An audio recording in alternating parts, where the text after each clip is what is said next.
Hey, welcome back to another episode of the Blue Ridge Bonfire podcast. We've maybe missed one, I think. It's been hopping here in the shop. Or five. No, like maybe one. Happy Honda Days or Happy Toyota-thon, if that's what you celebrate. Matt didn't put his phone on Do Not Disturb. But hey, yeah, it's been rolling in the shop. We made it through Black Friday, Cyber Monday, Gray Tuesday, all that good stuff. Gray Tuesday. Is that a thing? I mean, I think everybody's just depressed, so that's why we call it that. So, yeah, it's interesting. I wonder, do you think, like you read stuff and it's like Target or whatever, the consumer, they're cautiously optimistic about whatever. And it's my third favorite kind of optimism. Yeah. Right. And I wonder, I wonder how they're all feeling now. Yeah. When you're done, I wonder if I have to interrupt. Are you currently using a strap on your knife as we're speaking? Yeah. I mean, why not? Yeah. Listen, man, it's cold, it's wet. This is gear maintenance season. I conditioned my boots the other day. Cool. This is the knife I used in the ruck challenge. I don't think it's been out of the sheath since then, so it definitely needed some TLC. This is the one you used or the one that I used? You used this one. And I warned you. Yes, you're right. I'm not gonna lie. You could not figure out why it was so bad. Yeah. Oh, it had a rough day that day. There was a few nicks in the edge, and like it has struck a ferro rod a lot. Yeah. And it had a few little rust spots because it was raining that day. Yeah. No, it's a handy little knife, and I actually pulled it out of the sheath because I'm working on just a new little kit for the truck, and was like, oh, this is a good little knife. I'll put it in there after a spa day. No, you're right. The projections and stuff, which we already talked about, is like, they had said like 3 to 6% was like optimistic or whatever, and I don't know anybody that's like going hard in the paint for buying this year. Yeah. It'd be interesting to see what. Yeah. And then how things turn out. If you remember some hits we've had, like 2 different discount codes that were Shopify sucks. Shopify went totally down at like 9:45 a.m. on Cyber Monday, the back end. So like we just couldn't access anything. Thanks for supporting us, Shopify. It's not like we give you thousands of dollars every month or anything. Way to crack under pressure, you worthless sack of meat. Well, yeah. Real quick, like holiday recap. We actually didn't travel. We went to Matt's. We had a good time. Matt's crew did Thanksgiving right. There was a turkey, but there was also 2 smoked prime ribs, which is pretty fantastic. And there was a big old baked salmon platter thing. Yeah, smoked salmon. Yeah. And then listen, I'm a simple man. Meat and cheese. I have got to give Sam credit. There was a charcuterie board that was half the size of this coffee table. Yeah. And it was like very well. No, legitimately, probably maybe even square inch wise, more than half the size of the coffee table. It was huge. It was, yeah. And I mean, there was everything on there because I snacked a lot, and I still don't think I tried everything on it. Yeah. For sure. We had a fire. It's pretty chilly, so not everybody was partaking in said fire. No. Because you had to be like up on the fire. Yeah. If you were sitting outside. Yeah, for sure. And then Logan made the trek to West Virginia, right? Yeah. Or you guys made it. You actually, not on Thanksgiving. You did like a quick turnaround. Yeah. We did our usual. A few years ago, Lindsay and I, because she was working Black Friday, just had to stay home on Thanksgiving.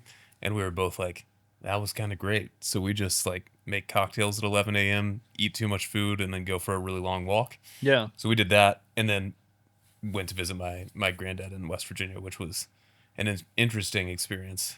He's if you don't mind, can you please tell the thermostat story about his comment about like I'm getting a little. Oh yeah, so because it made me laugh out loud hard on Monday when you got back.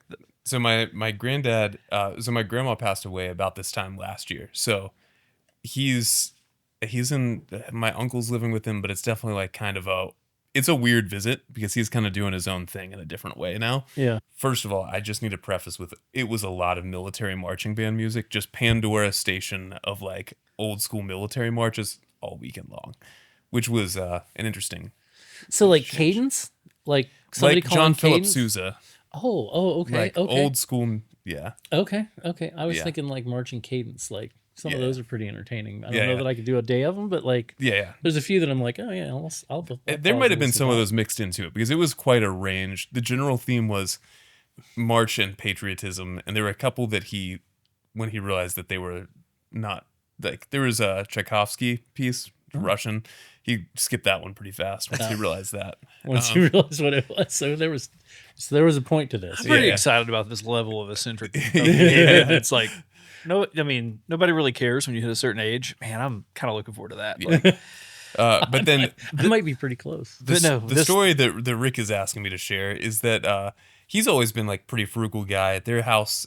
Like the living room's always been warm. They've got like a fireplace, but the rest of their house stays pretty cool. And it wasn't as cool this time.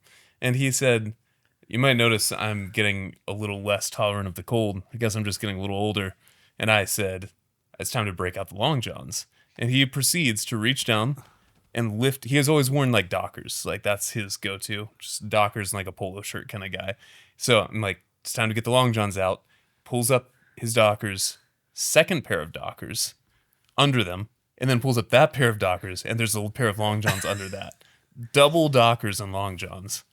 Wow, that's impressive. I mean, I will say mine are on, so yeah, I'm all into the like long johns make all the sense in the world, but double Dockers, that's a wild move. That one's bold. Because I mean, I've had some like really cold like tree stand hunts where it's like really thick like ski socks and then long johns and then heavy pants. And even then you feel like your like mobility is kind of limited. Yeah. Double Dockers plus long johns be like, is Rick in leg braces? I mean, if like, all you're doing is sitting there listening to military somebody called in cadence. Yeah, that's true. Yeah. I mean, yeah. But anyway, it was good, but it was an interesting experience for sure. Wow. No. Yeah, ours was not that eventful. We I think I got up and went for a walk out of the gate, probably shot a little bit.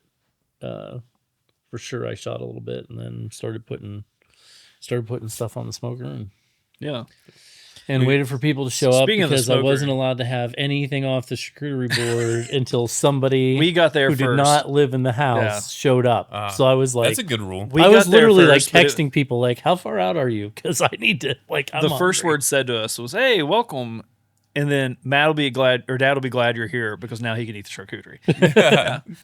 Back to the long walk. Another funny part of our like Thanksgiving Day was our dog is getting old, and he loves a long walk. And we always take him. There's like a big field. It's one of the few places we'll let him off leash. So we'd walk Poplar Forest and let him off leash out there and go for a run. And it's long enough. I was like, I don't know if he's gonna make it the whole way without needing something. So I definitely took one of our tote bags, emptied it out, so that if I had to, I could carry him back. Mr. Baggins, he's like 12 pounds, so it's fine. But that was fun. He made it. Yeah. And Mr. Baggins looks like his name should be Mr. Baggins, and that he should be old. Like, he is such a hobbit of a dog, and I mean that with all the love in my heart. No, we didn't.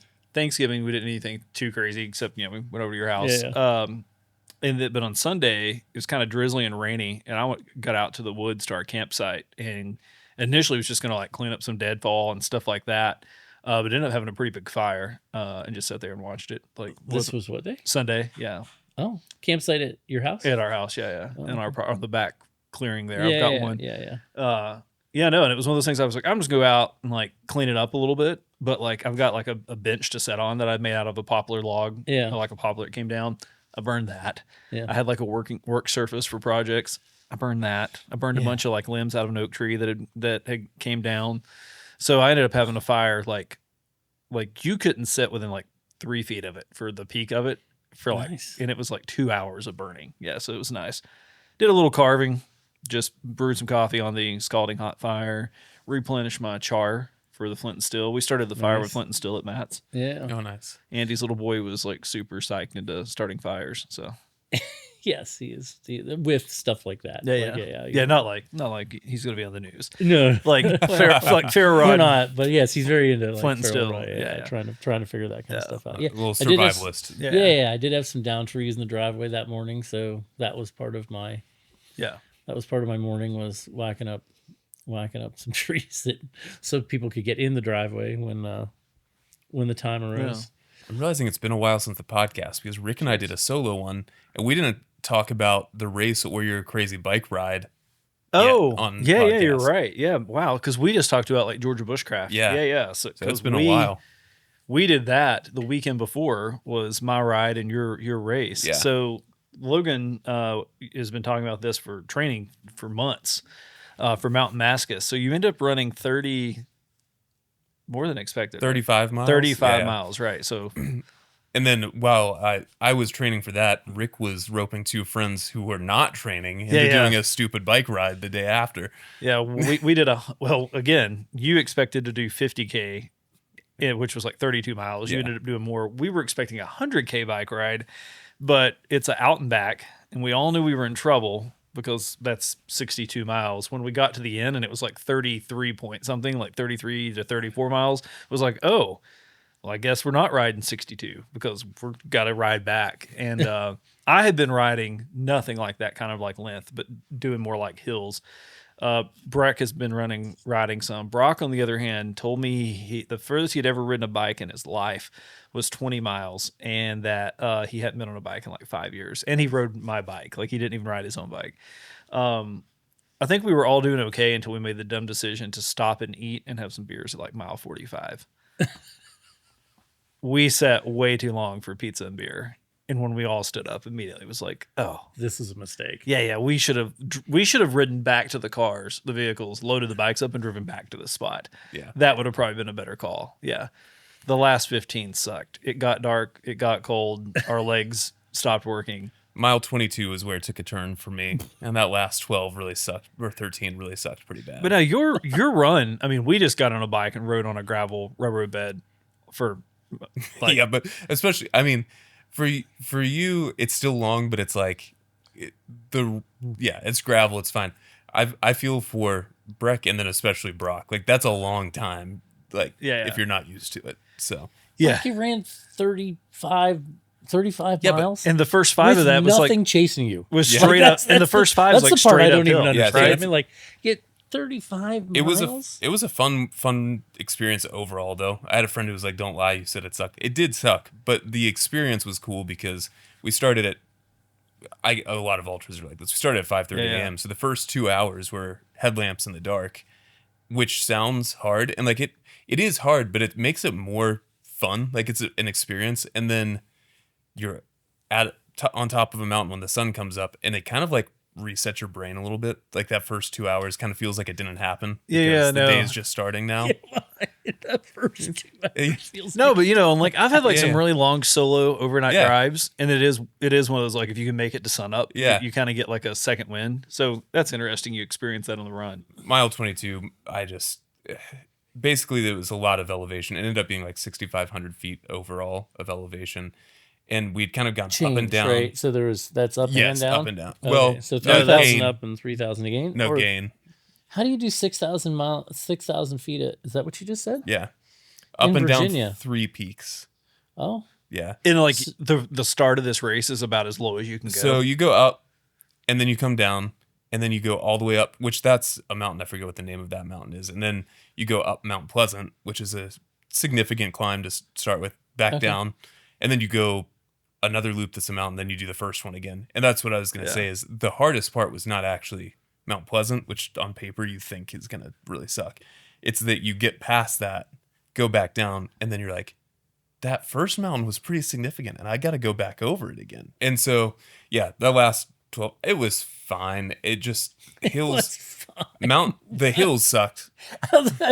Nobody listening is thinking this is fine. Like, I just want you to know. If you are, there's something else wrong. The hills sucked. I did a lot of walking the hills at the end. Here's the part for our audience, though, that is pretty funny. Is so we camped out the night before. My wife and I went up. We camped on rooftop tent, which was awesome. It was actually that was the experience that I was like, this is totally worth it, because we got there late, easy to set up, comfortable, like across the board. That was awesome.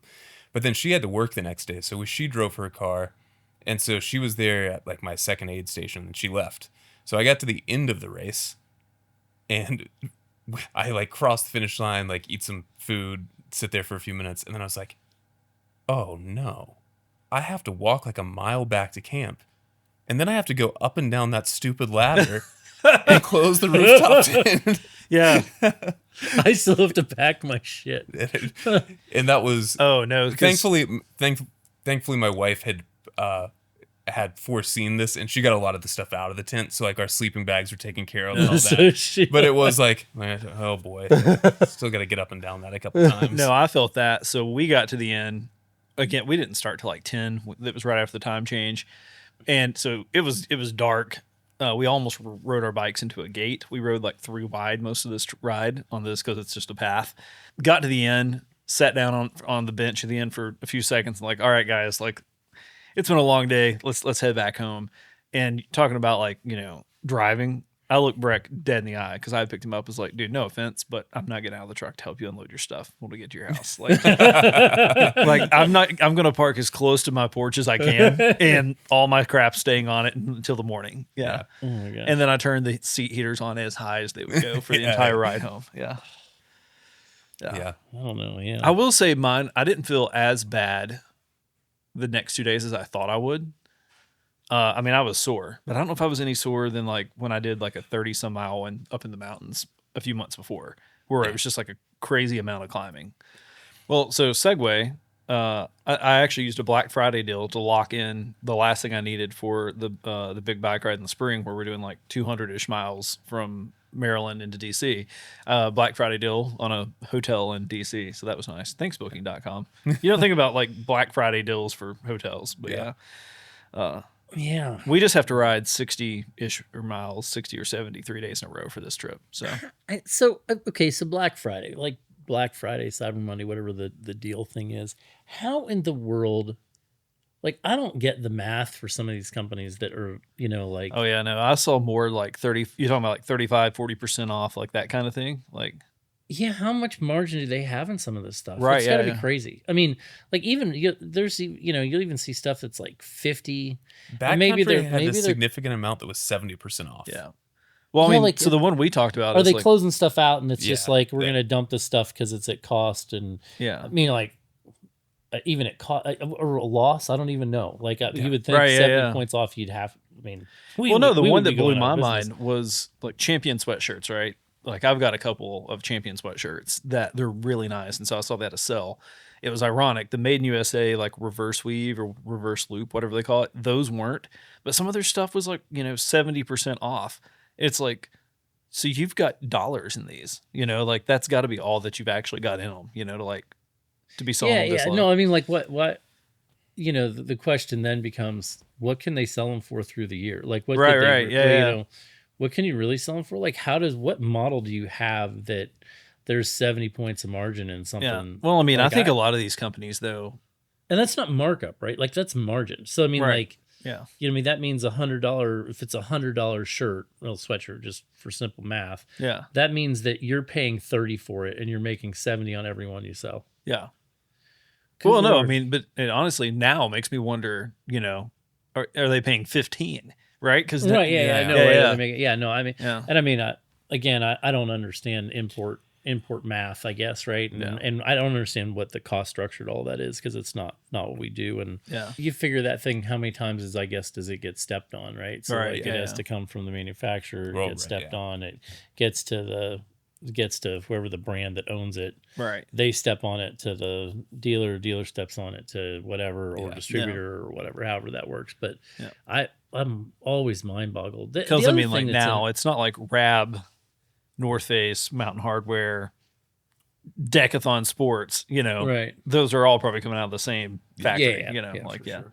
So my other segue I was going to have there for the Black Friday and the hotel. Did anybody else like pick up anything on Black Friday? I bought one thing that was technically for myself on Cyber Monday for Brandy and I. And then I was urged by family to send a wish list in. So I did some hunting for some stuff. So yeah, I didn't pick anything up. I added some things to a list because my family always does the same thing. And then I bought a couple things that I got Lindsay her first gift on a Black Friday sale. But it's funny. Nothing for Christmas. The only thing I bought was Logan mentioned that he was thinking about buying, and it was Matador's reusable toothpaste tubes. For travel, recycle your toothpaste? No, it's a little one, so you don't have to take a big guy. Yeah. We're gonna have to get every time I'm like traveling, it's like, oh, I've got to travel toothpaste somewhere. I never do, Oh, so I don't take anything with me. Yeah. I get off the plane. I stop at the nearest convenience store. That's a I step I buy don't want to take. all that stuff, Yeah. and then I continue on. No, so my plan I is don't put like, anything in. yeah, like That's not true. There's probably a backup emergency toothbrush like in my bag someplace, Yeah. but like deodorant and all that stuff is no, these are cool. Like the back of them opens up with like a heavy duty Ziploc. It even has like a thing that slides over it, Ooh, yeah, and then so you put your own toothpaste in it, and you close it, and then So if you can't find your travel size toothpaste, do you think you're gonna be able to find that? Well, no, the problem is I've always used that would like be the my- travel size always has like nothing left in it. Oh, I see. You know, Okay. like there's I'm like, oh, I've got one, and then I pick it up, and it's like, it's okay. got, it's like, it's been rolled This up. might make it a day, but I need at least a Right. weekend. Yeah, Like, so- yeah. Okay. I have not thought about. We're in the official ruin as few Christmases as possible mode, That's our strategy here, folks. which is what happens every. Ruin is last year. We think it was like 3, which is really good. 3 people that were for sure Yeah, clear that we had ruined their Christmas. And Yeah. technically, I think it was UPS or yeah, or the postal system, but we took the ride for it. yeah. So I am the worst. Like I am the worst father on Christmas because everything is focused on trying to get enough shit done that Yeah. we're not. No, we're not destroying going crazy everybody, this year either. That's why. I mean, like Brandy knows what I'm getting her, and we're just gonna go get it. And it's like, Is she finally getting a new phone? yeah. And she was like, no, and I'm like, she's leaping out of the 90s. for Yeah, the yeah, phone. like it. with a rocket strapped to herself. And honestly, it's because hers is just legit, like randomly not working. Like it's giving up. See, mine is not working, and it's like 3 generations newer. at least. Yeah. I mean, like, and mine's old. Like I'm, Yeah. like I've, whatever. I have a 11 maybe. Yeah. So you I are think an 11, and she is an 8. Yeah. Like, wow. I fight mine all the time, and I'm not willing to. Yeah. It still wakes No, up. and I think most that of the hers was time. just like legitimately. She's like, I want a better camera for KJ, and then Yeah. also just like randomly, just like, and it just comes and goes. Like certain features just don't work. Yeah. And then, Well, she's hit the line where it probably can't take updates, no, it can't not update full anymore. updates. Yeah. So. I don't think I'm quite there, but I missed. So I ordered Lindsay's first gift, and then I was really hoping I could make a second one happen, and it just didn't, because actually it was over Thanksgiving weekend when we were traveling.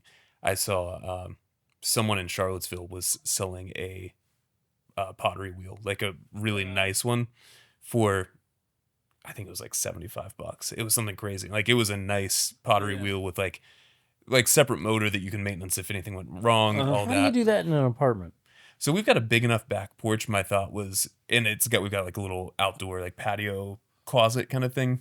So my thought was like keep it in there, Yeah. pull it out to the back porch when weather's good, when she wants to do it, and then we know there's a couple places. My downtown. assumption is mess. Like I know Yeah. nothing I about mean, throwing pots, so I don't. It can get messy, but I wouldn't mind on the back porch. Like I wouldn't want it in my living room on carpet, but like Yeah, and I mean, and honestly, like if our you're kitchen paying would probably attention, be okay. you like, Yeah, you have your slip bucket, yeah. and you just put That's- a drop this was- cloth under it. And I was gonna say this was a big enough one. Like it was the wheel, and then at least a couple inches of spill space into the bucket around the side. But anyway, I was really trying to make that happen. And then I was gonna say we know a couple places. There are a couple places in Lynchburg that have kilns that like we want.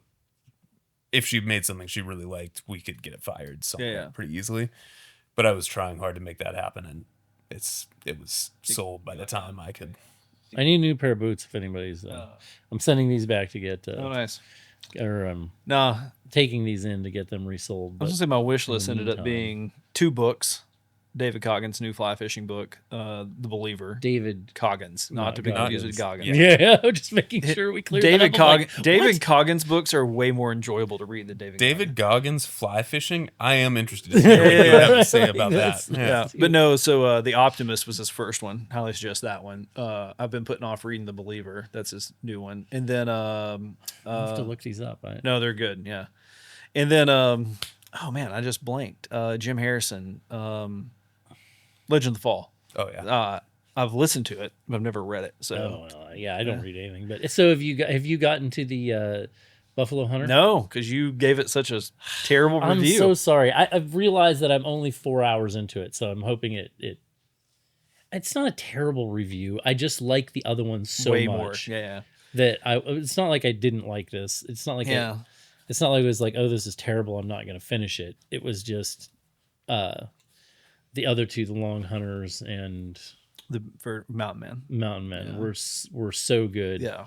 And the downfall, I think, in this is there's no characters to follow through. And I think that's what I enjoyed about the other. No, I'm right there with you because I mean, for the Long Hunters, like part of that took place where I used to live. Like yeah. Well, I mean, you can think Cumberland Gap. And like, and like there's a whole Mountain Men. I just got done listening to this huge collection of like short stories, like 16 hours or something right before that one came out. So it was kind of cool to revisit those. Yeah. And then also he like dove into some more specifics. Yeah. So yeah, same thing. It's like I don't like there's no real like names you consider with the Buffalo Hunters, the Hide Hunters. Yeah. Like Wild Bill or somebody. Yeah. Legend of the Fall. Jim Harrison. That one has been kind of on my radar for a while. And then what else did I put on there? A couple camera things. But then something that I know that you've used is Magpul's like DACA like organization system, but I threw some of their DACA pouches on my wish list. The like little like highly water resistant zipper type pouches, like clear front for like storing some small electronics and like toiletries. Like one of those is gonna be my toiletry kit, so if something does spill out in a bag when I'm traveling, so yeah. I use ours. Yeah. I use ours for everything else, but having had two things. One, overlanding, Logan's seen it. I keep my bathroom kit in the refrigerator because my deodorant has like melted before, like so in I have the that truck. Problem. Yeah. And then that's happened to me before. Yeah, and that is something that does not come out of fabric. That's a rough one. Yeah. And then I've also had a shampoo, like one of the Go Tubes, like blow out. I don't know what happened. Geez, if you pressure wash it, that's what I do. Oh no. I just pressure wash that shit out. I turn them inside out. And the deodorant, like even after I cleaned it, it like gave like there's like a fill to it still. Yeah, a pressure washer. Yeah, turn it inside out and hit it with pressure washer. Just peels all that shit away. I guess. Oh yeah, I don't know.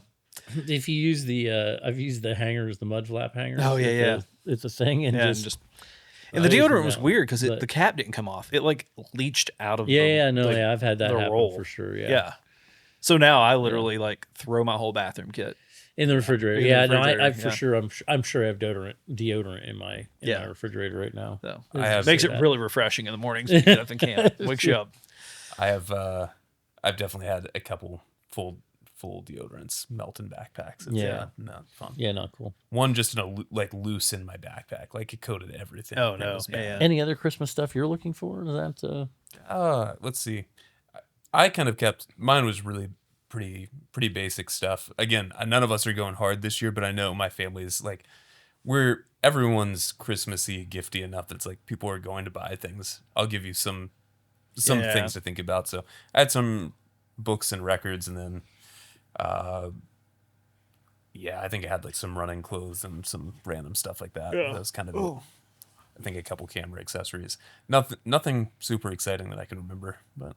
Yeah, I don't have much that I can think of. That would be. I got a as a wedding gift, father of the bride. I got a Vaquero, a Ruger Vaquero. Nice, yeah. That may have been like that was a win for sure. Yeah.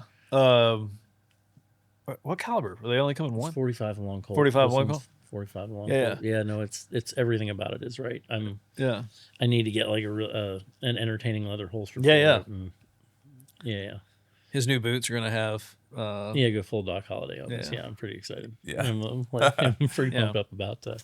I was unbelievably surprised at how smooth it was. Is this like one of the like silver like? No, it's black. Okay, yeah, because they make those in like bronze Cerakote and stuff, right? Like they've got some really. They do a bunch of different things in that, but this is just a really traditional black looking. Yeah, like it's perfectly my style of. Yeah. I'm not necessarily a wheel gun guy, but this is one that I've actually wanted for a long time. A Ruger Vaquero is a pretty neat old cowboy looking gun. No, the other thing I was gonna say or bring up is I'm kind of excited about like I was going through this morning just looking at my calendar for like spring, and the weekend before the big bike ride, Jason Specht is hosting the experience at the Cheat Mountain Lodge. That he's told us about. Yeah, that would be really interesting. I think that's one of the one of the more interesting events or things that's happening. I think so that's a pretty slick idea. if you don't know, Jason, MSO, they've been doing these MSX trips for years now. Like out of there, like I don't know, trip number 927. Yeah, like it's Roman numerals, and it's more that I'd have to think about it. Yeah. But More they're doing one in math-related. April. It's already sold out. Like we didn't even have a chance to talk about it. He told me it went really quick. Where instead of doing like an overland trip where you meet up and you do a day on the trail and you camp and then repeat for 2 or 3 days or whatever, it's going to be the Cheat Mountain Lodge where Henry Ford, Firestone, Thomas Edison, like that was like who all was in that crew, right? Yeah, I mean, they cycled. They cycled through different people, but I mean, like presidents have gone on those trips. Yeah. I mean, like it's. So they would do these trips, and they initially they started at the Cheat Mountain Lodge, like that was one of the first ones. No, I thought they started there, then they started doing stuff out west, and then when they got older, they came back there. So I definitely could be wrong. They did one that there was no lodge involved, like I think where they traveled in the first one, they traveled and camped. Okay.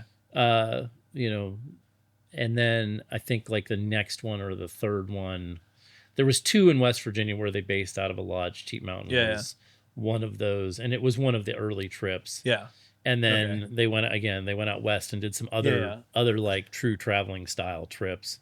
Yeah. And then when they got older, they would come back to this every single year. Yeah. And it's really interesting because you think about like I said, like they would have presidents that weren't necessarily presidents yet there, and they would have like all kinds of different people moved in and out of that group of the 3 or 4 of them that were sort of constants. And I think Edison and Ford are who originally put it together. Yeah. Or did the first ones. It's cool because probably one of the first overlanding, like, is probably a route of a lot of what we do. Now, especially in the U.S., right? Like, the idea of like, here. These cross-country road trips, off-road some of the time, connecting there were places. No roads. Yeah. I mean, because this would have been Model T era. I mean, the roads would have been dirt, so they would have been carriage trails or whatever. That roads, I guess, by their standards. By their standards. But, I mean, that was like first vehicle-supported. Some of the first documented vehicle-supported trips, minus a couple of kids who rode motorcycles across the country. But no, Jason's thing's already full. But essentially, they're gonna, the crew's gonna stay there. That's they've got 2 guides from Orvis, like an Orvis official outfit or whatever that are gonna do fishing there. I'm going to teach like bushcraft a day. They're going to have like some cooking and like cocktails and stuff like that. And then they're going to do a day of like off-roading. So I'm looking forward to that, taking part in that. I'm only going to be there for a couple of days of it, but since I'm going to be up in that area, I think I'll probably fish another day too. So that's my favorite place to fish. Yeah. Or it's close enough to my favorite place. It's a really neat concept. I'm really excited he put that together, and I think that'll be really slick. It'd be interesting to see how that turns out for him. I think there's something to be said, and I don't know why we don't have more of it. But like, the original concept was sort of business leaders and stuff that traveled and whatever and hung out and did that stuff together for however many days at a time. Some of them were pretty long. Some of the ones like out west, they like. I mean, the out west ones were really long. No, I think the whole sort of getting people together in smaller groups like that. Well, no, what you said about maybe even doing something on the Piney, like I think that would be cool if we can get some people involved and maybe the first year start it small, and just do a weekend. But I think that would be interesting for sure. Well, hey, we are coming to the end of a battery. That's Logan's artistic expertise noticed. Yeah. Speaking of things that I'm noticing, we didn't talk about. We're in a new studio space. What? No. So that's crazy talk. We're moving studios. This is a kind of first rendition of this space. We'll be I probably won't be using a file box for a table. Yeah. We're gonna put some art up, do other stuff, but this is our. Speaking of art, though, for those of you that may not know, we are in the Blue Ridge Overland Gear headquarters. Is the prior headquarters of Bricklin Motors USA, because it was the only building in the world you could get a Bricklin fender after Bricklin Canada. Bricklin part of any kind. Probably. Yeah. And so Matt's friend Sean took this old Bricklin sign that Matt inherited when he bought the place and put it in this cool box and backlit it for us. So you can only see part of that, but I've got to say that's some pretty like swaggy. It's fun. Like studio. Yeah, kind of a neat piece. Atmosphere. For sure, yeah. I even have the other side of this hanging at the house in the same frame. Nice. Oh, cool. This space was definitely not as easy to to light and dress as our old space. Yeah, we'll still have some more updates, but yeah, there's a dead moth over start. there. We should get that. Gotta clean it up, put some stuff on that wall. Yeah. Yeah. But overall, yes, you're not hallucinating.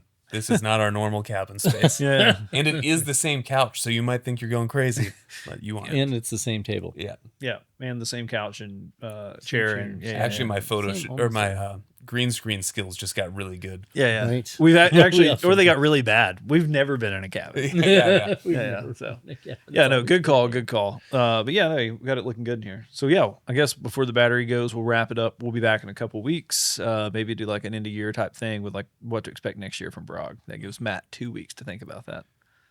Oh, actually, no, you're gone in 2 weeks, so we have to film it next week. So you have a week to think about what's happening next year at Brog. Hey, tune in for that exciting episode.